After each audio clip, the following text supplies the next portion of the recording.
Good morning विद्यार्थियों। Online classes में पुनः आप सभी बच्चों का हार्दिक अभिनंदन व स्वागत है। आज हमारा तीसरा अध्याय है रहीम। तीसरा जो अध्याय है रहीम द्वारा रचित कुछ दोहे हमारे सिलेबस में दे रखे हैं, इनका हम अध्ययन कर रहे हैं। सबसे पहले रहीम का कवि परिचय, रहीम की क्या क्या विशेषता थी, इनका जन्म कब हुआ था, इनकी और अन्य क्या क्या विशेषताएं थी। पहली बात तो ये है कि रहीम में मुसलमान थे और मुसलमान होते हुए भी अनन्य कृष्ण भक्त थे और उन्होंने कृष्ण भक्ति से संबंधित दोहों की रचना की थी। रहीम का जन्म 1556 ईस्वी में 1556 ईस्वी में अकबर के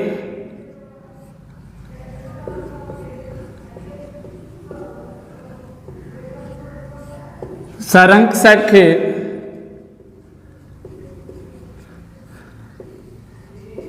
बैरम खां के घर पर हुआ था।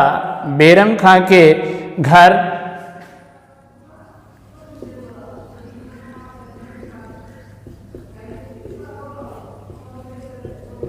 लाहौर में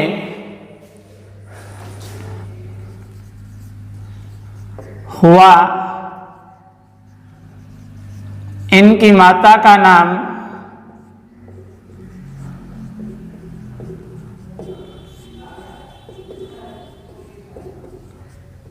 सुल्ताना बेगम था।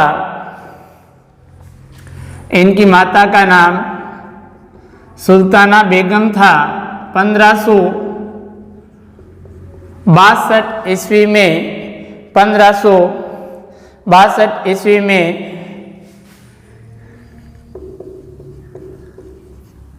बैरम खां की मृत्यु के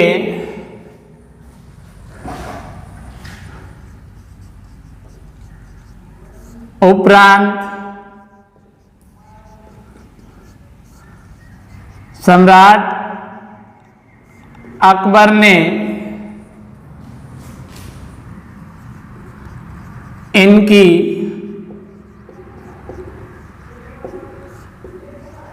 शिक्षा दीक्षा की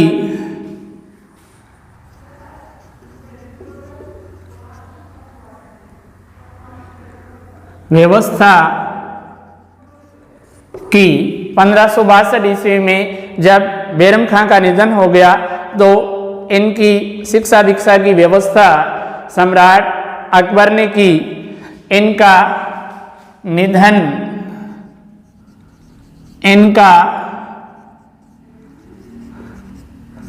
निधन 1626 ईस्वी में हुआ। इनकी कृतियां हैं या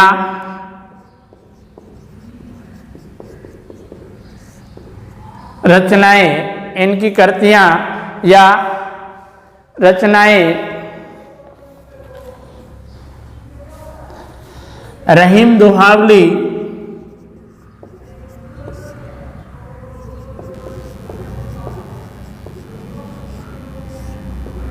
रहीम दोहावली या रहीम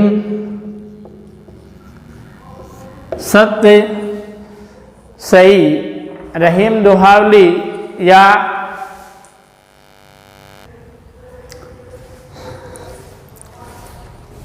रहीम दोहावली या रहीम सतसई, जिनके कारण से इन्हें प्रसिद्धि मिली। दूसरा इनका ग्रंथ है, दूसरी इनकी कृति है 12वें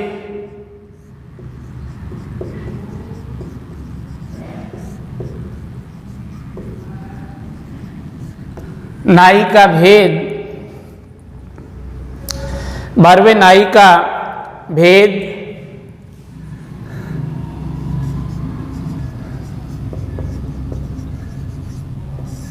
मदनाष्टक,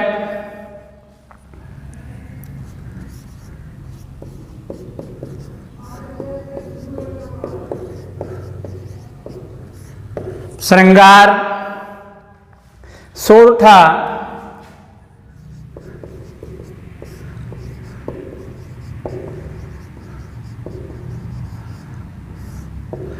रास, पंचाध्यायी,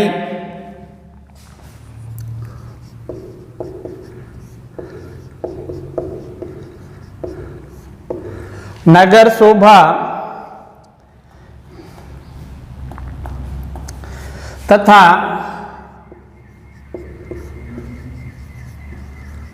कुछ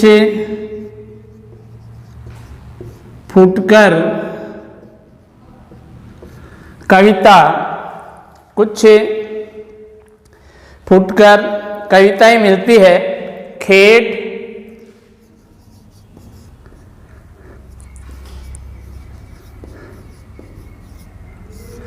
कौतुक,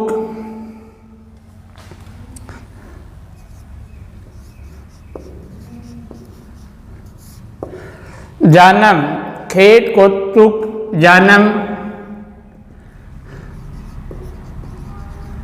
उनका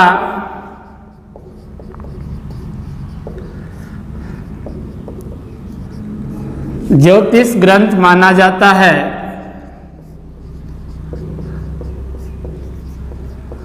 ज्योतिष विद्या से संबंधित खेट, कौतुक, जानम उनका प्रसिद्ध ग्रंथ माना जाता है।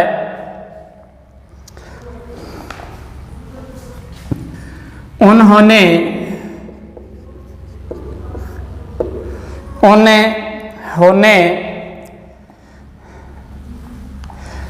बाबर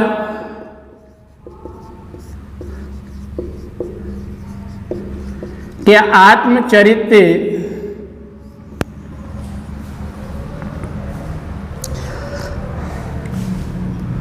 को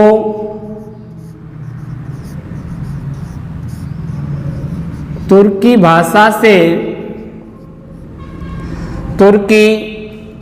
से फारसी में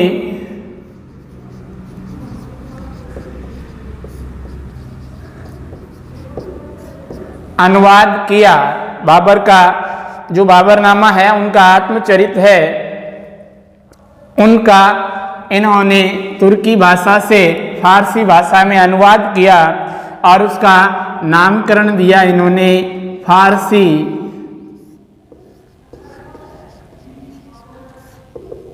दीवान। फारसी दीवान। अगला है इनकी विशेषताएं। ये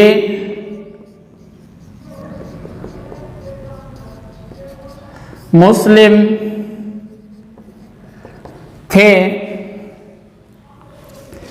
मुस्लिम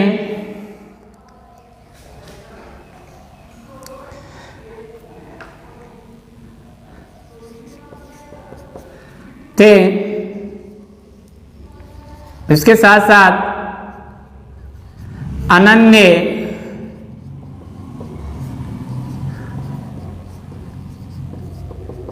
कर्षण भक्त थे। अनन्य कर्षण भक्त थे।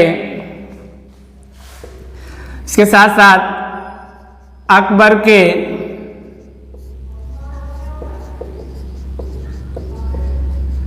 नवरत्नों में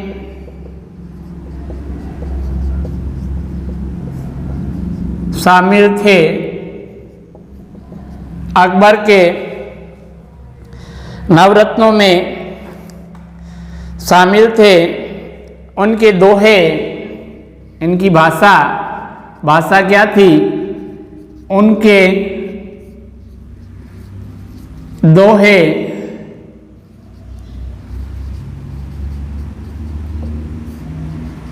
ब्रज भाषा में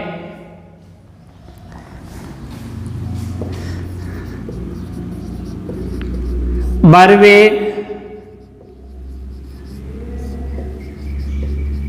अवधी भाषा में एवं मद्राष्टक के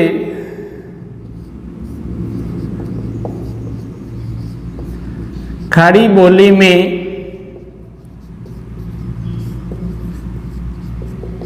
रचित है। मद्राष्टक के खड़ी बोली में रचित है।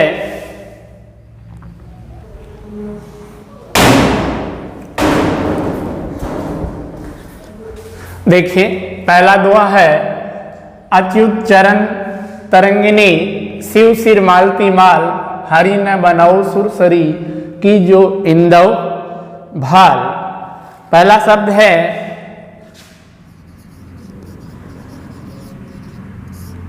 अच्युत, इसका अर्थ है भगवान विष्णु। भगवान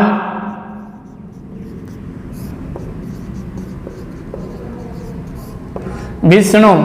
दूसरा अर्थ है चरण, चरण का अर्थ होता है पैर।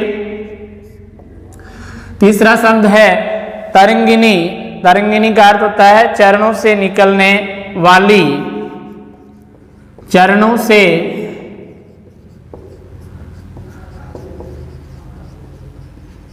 निकलने वाली। अगला है शिव, शिव का अर्थ होता है शिव। सिर का अर्थ है सिर। मालती, माल, मालती माला। हरि न बनाओ, हरि का अर्थ है विष्णु। न का अर्थ है नहीं। बनाओ का अर्थ है बनाना। सुरसरी यानी गंगा। सुरसरी का अर्थ है गंगा। कीजो का अर्थ है कीजिए। इंदव भाल, इंदव का भाल का अर्थ है चंद्रमा।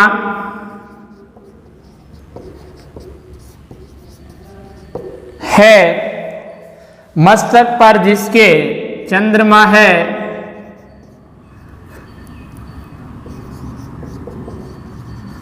मस्तक पर जिसके वह, अर्थात शिव। अब इन शब्दों का अर्थ पुनः एक बार देख लेते हैं। अच्युत का अर्थ है भगवान विष्णु। चरण का अर्थ होता है पैर। तरंगिनी का अर्थ होता है चरणों से निकलने वाली। शिव का अर्थ है शिव। सिर का अर्थ होता है सिर। मालती, माल का अर्थ होता है मालती माला, जो एक प्रकार की फूलों की माला होती है। हरि का अर्थ है विष्णु। नय का अर्थ है नहीं। बनाओ का अर्थ है बनाओ। सुरसरी का अर्थ होता है गंगा। कीजो का अर्थ है कीजिए। इंदव का अर्थ है चंद्रमा। है मस्तक पर जिसके वह, बहुव्रीहि समास का उदाहरण है ये, अर्थात भगवान शंकर।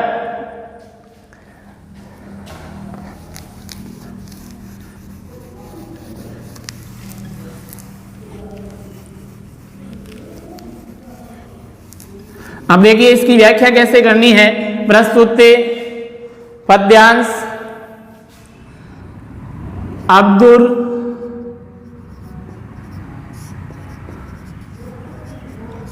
रहीम खान खाना, या प्रस्तुत पद्यांश रहीम, आप सीधे भी लिख सकते हैं या अब्दुल रहीम खान खाना भी लिख सकते हैं। खान खाना द्वारा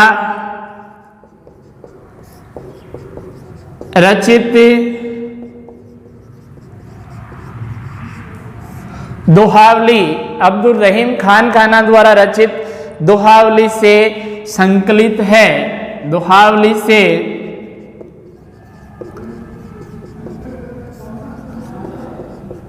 संकलित है या लिया गया है। इसमें मंगलाचरण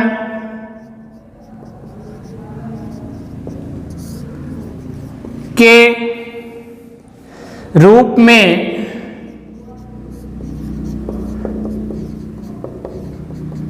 गंगा की स्तुति की गई है। इसमें मंगलाचरण के रूप में गंगा की स्तुति की गई है। साथ ही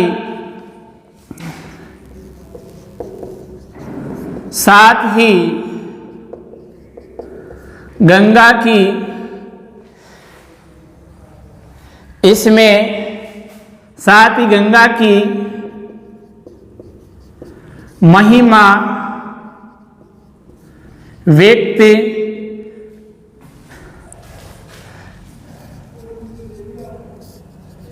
की गई है। साथ ही इसमें गंगा की महिमा व्यक्त की गई है। सप्रसंग लिख के फिर लिखना है अब्दुल रहीम खान खाना द्वारा रचित दोहावली से संकलित है। इसमें मंगलाचरण के रूप में गंगा की स्तुति की गई है। साथ ही गंगा की महिमा का भी कवि के द्वारा वर्णन किया गया है। अब देखिए, अच्युत चरण तरंगिनी शिव सिर मालती माल हरि न बनौ सुरसरी की जो इंदव भाल। कवि रहीम कहते हैं कि हे मां गंगा, सुरसरी का अर्थ है गंगा, हे मां गंगा आप विष्णु भगवान के चरणों से निकलती है। हे मां गंगा आप विष्णु भगवान के चरणों से निकलती है और शिवजी के सिर पर मालती के फूलों की माला की तरह शोभित होती है। इसलिए जब आप मेरा उद्धार करें, इसीलिए आप मेरा उद्धार करें तो मुझे देवलोक में विष्णु मत बनाना, तो मुझे देवलोक में विष्णु मत बनाना, अपितु मुझे शिव बनाना, क्योंकि जिससे मैं आपको अपने सिर पर धारण कर सकूं। अब इसका विशेष क्या होगा, पहले में वही 2 लाइनों में उसका अर्थ। पौराणिक व्याख्यानों के आख्यान के अनुसार गंगा विष्णु भगवान के चरण नख से निकली है और स्वर्ग लोक से भूलोक आते समय उसे शिवजी ने अपने सिर पर धारण किया है। इसमें शिवजी की विनम्रता व्यंजित हुई है। कवि रहीम ने भी मुक्ति के बाद वही अर्थात शिव बनने की प्रार्थना की है। दूसरा है, इसमें रहीम की गंगा के प्रति भक्ति भावना और आस्था व्यक्त या प्रकट हुई है। अनुप्रास अलंकार, शब्दावली तत्संप्रधान और दोहा शैली में भावपूर्ण व्यंजना कवि के द्वारा की गई है। दूसरा जो दोहा है, अमी पियावत मान बिनु। अमी का अर्थ होता है अमी पियावत मान बिनु रहीम न मोही सुहाय, मान सहित मरीबो भलो जो विष दे बुलाए। इसमें कवि ने सांसारिक के बात बताई है कि किस प्रकार से संसार में मान सम्मान के साथ मनुष्य को अपने स्वाभिमान के साथ अपना जीवन यापन करना चाहिए। पहले देखिए, अमी का अर्थ होता है अमृत। अमी का अर्थ है अमृत, पियावत का अर्थ है पिलाना या पिलाया। मान का अर्थ है सम्मान, बिनु का अर्थ है बिना। रही मन मोही, मोही का अर्थ है मेरे को।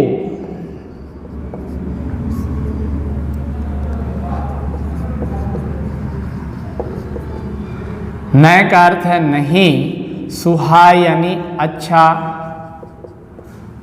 लगना, सुहाय का अर्थ है अच्छा लगना।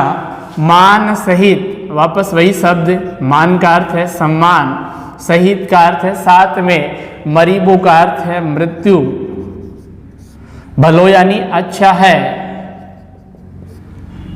जो विष का अर्थ होता है जहर, देई का अर्थ होता है देना, बुलाए का अर्थ होता है बुलाकर,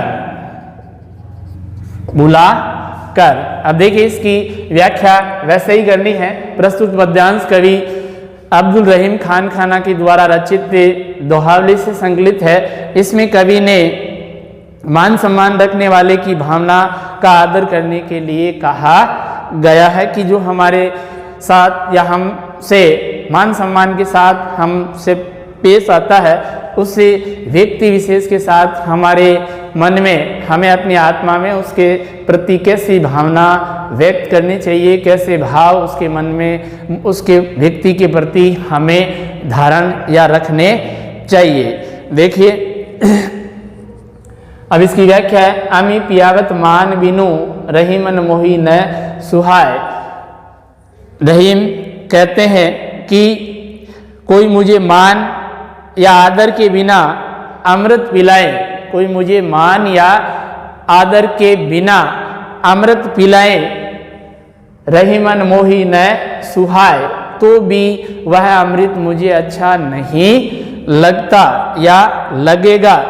रहीम कहते हैं कि मुझे अगर कोई व्यक्ति बिना मान सम्मान के भले ही अमृत का पान क्यों न कराएं, वो अमृत पान भी मुझे अच्छा नहीं लगता। मान सहित मरीबो भलो जो विष दे बुलाए। आगे कवि ने अपनी बात को प्रत्यक्ष करने के लिए कहा है कि यदि कोई सम्मान के साथ बुलाकर विष भी दे दे तो सम्मान से विष पीना और मरना अच्छा है। सम्मान के साथ विष पीना और मरना भी अच्छा है। अब इसकी विशेष क्या होगा? मान आदर मिलने से स्वाभिमान की रक्षा होती है, इसलिए मान की खातिर बड़ा से बड़ा त्याग करना भी उचित माना जाता है। हानि होने पर भी मान आदर की चिंता करने का संदेश दिया गया है। अनुप्रास और विनोक्ति अलंकार का कवि ने प्रयोग किया है और दोहा शैली का कवि ने और ब्रज भाषा का इसमें प्रयोग किया गया है। अगला है नंबर 3। कदली सीप भुजंग मुखे स्वाति एक गुण तीन, जैसी संगति बैठिए ते सो ही फल देन। कदली कहते हैं केले को, सीप जिससे मोती उत्पन्न होता है, भुजंग सर्प, मुख यानी मुंह है, स्वाति, स्वाति एक नक्षत्र होता है, नक्षत्र एक गुण, गुण का अर्थ होता है गुण, तीन का अर्थ है तीन, जैसी संगति, संगति का अर्थ होता है साथ, बैठिए ते सो ही फल देन। प्रस्तुत पद्यांश कवि रहीम के द्वारा रचित है, दोहावली से लिया गया है। इसमें कवि ने मनुष्य को सोच समझकर संगति करने की प्रेरणा दी है, या सोच समझ करके मनुष्य को संगति करनी चाहिए, ऐसा संदेश कवि रहीम ने इस दोहे के माध्यम से दिया है। कवि कहते हैं कि केला, कदली का अर्थ होता है केला, सीप और भुजंग यानी सर्प। केला, सीप और सर्प के मुख में जाने वाला स्वाति नक्षत्र में बरसा हुआ जल कण एक जैसा होता है। इन तीनों के मुख में जाने वाला जो कण है, वर्षा का जो कण है, वो एक जैसा होता है, फिर भी तीनों के परिणाम अलग अलग प्रकट होते हैं। केले में पड़ने से वह बूंद है वो किसमें बदल जाती है? कपूर में। सीप में पड़ने से वह मोती में तब्दील हो जाती है, और सांप के मुख में पड़ने पर वही बूंद है वो जहर का रूप धारण कर लेती है। इससे सिद्ध होता है कि जैसी संगति में रहोगे, जैसा साथ करोगे, वैसा ही तुम्हें फल प्राप्त होगा। अगला है विपत्ति कसोटी जे कसे ते ही सांचे मीत, काज परे कछु और है, काज सरे कछु और। विपत्ति का अर्थ होता है मनुष्य के ऊपर संकट का समय। विपत्ति का अर्थ है संकट। कसोटी का अर्थ होता है समय। जे कसे ते ही सांचे, सांचे का अर्थ होता है सच्चे। मीत का अर्थ है मित्र। काज परे, काज का अर्थ है कार्य या काम। परे का अर्थ होता है पढ़ना। कछु का अर्थ होता है कुछ और है काज सरे कछु और। प्रस्तुत पद्यांश कवि रहीम के द्वारा रचित दोहावली से लिया गया है। इसमें रहीम ने अपने अनुभव के आधार पर सच्चे मित्र के लक्षणों पर प्रकाश डाला है कि हमारा सच्चा हितैषी, सच्चा मित्र कौन होता है। कवि कहते हैं विपत्ति कसोटी जे कसे ते ही सांचे मीत। विपत्ति कसोटी जे कसे ते ही सांचे मीत। काज परे कछु और है, काज सरे कछु और। विपत्ति के समय जो हमारे साथ खड़ा रहता है, जो हमारा साथ देता है, वही सच्चा मित्र माना जाता है। काज परे कछु और है, काज सरे कछु और। हमें ऐसे व्यक्ति को, ऐसे प्राणी को अपना मित्र नहीं बनाना चाहिए जो हमसे कोई काम हो उस समय वो अच्छी अच्छी बातें करता है और जब उसका कार्य हमसे निकल जाता है तब वे हमें, हमारे कोई भी काम नहीं आता है। ऐसे मित्र को हमें त्याग देना चाहिए। धन्यवाद बच्चों।